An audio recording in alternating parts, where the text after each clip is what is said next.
每次提起明泰城，都會令人對佢又愛又恨。性價比明明係最高嘅，但係卻被議論得最多。作為府西最早開發嘅樓盤，明泰城最大嘅優勢就係出門就係景賢小學，落樓就係景賢中學。咁整個小區園林其實喺府西嚟講咧，亦都算係最大同埋最好嘅。如果你想喺府西揾性價比高嘅豪裝4房嘅話，今日有一套125方嘅單價只需要7字頭啫。睇下你哋要唔要跟我上去睇一下？嗱，咁上到嚟睇咧，呢隻咧就係明泰城125方嘅王牌戶型嚟嘅。首先入戶門呢個空間咧，已經係送咗一個好大嘅入戶前廳俾你啦。其實鞋櫃咧放出邊都係冇問題嘅，不過業主呢度咧已經做咗一排嘅鞋櫃，同埋咧呢度亦都做咗呢個掛衫嘅掛鈎啦。咁一入門口咧，呢度係有間房，其實佢係唔會太細間嘅。但係你話你做米二床啊，一定要做房間咧，佢可以，但係最好嘅話咧，可以做書房啊，或者多數人咧可能做麻雀房啊。咁咧點解話佢係王牌戶型咧？你睇下呢一個客廳嘅空間，4房南北對流雙陽台，並且你睇下佢個廳嘅空間咧係真係好闊嘅，因為明泰城主打嘅咧就係舒適戶型嘛。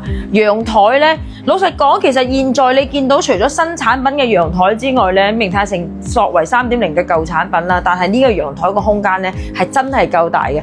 只不過可惜一樣嘢就係佢嘅樓層唔係十分之高啊，所以望出去嘅景觀嘅話咧，光線係冇問題嘅，但係你話要望到好靚嘅景咧，佢係做唔到嘅。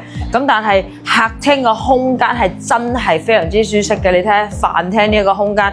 真係放咗冇1.8米大床啊，放咗1.8米嘅大圓台喺度咧，都係冇問題。咁呢一邊咧，仲有一個後陽台啦。後陽台嘅話咧，就直接望翻兒童公園嘅啦，樓下嘅。如果你小朋友喺下邊玩嘅話咧，隨時都可以叫佢翻屋企。咁廚房嘅話咧，就正常廚房咯。呢度有冰箱位置，一個 U 型嘅廚房。不過我覺得廚房嚟講咧，就比較正常啲啦。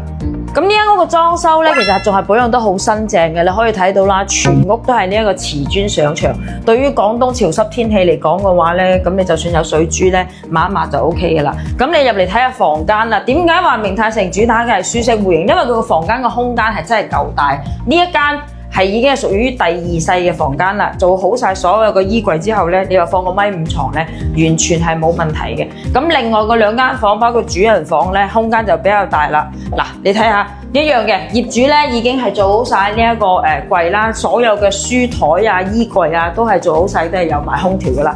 呢度1.8米床係冇問題嘅。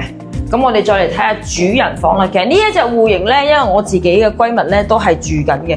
居住落嚟咧，係真係你會感覺到房大廳大嗰種感覺係好舒適嘅。你睇下啦，呢個主人房嘅空間2米大床都係冇問題，同埋衣帽間嘅位置咧都可以過嚟睇下嘅。嗱，呢一度咧就係做咗雙排嘅衣帽間空間啦。咁如果你嫌佢仲係唔夠大嘅話咧，其實呢一度咧都可以再將佢擴闊出嚟，做成一衣帽間都係冇問題嘅。咁呢一個咧就係套間嘅衞生間都係好大嘅，而且業主咧係每一個櫃咧，都係會利用好呢一個飄窗嘅位置，可以俾你攞嚟放雜物啊、放書啊。呢一邊咧亦都可以做成梳妝台啊。所以其實明泰城咧，除咗大家詬病佢嘅可能話佢密啊。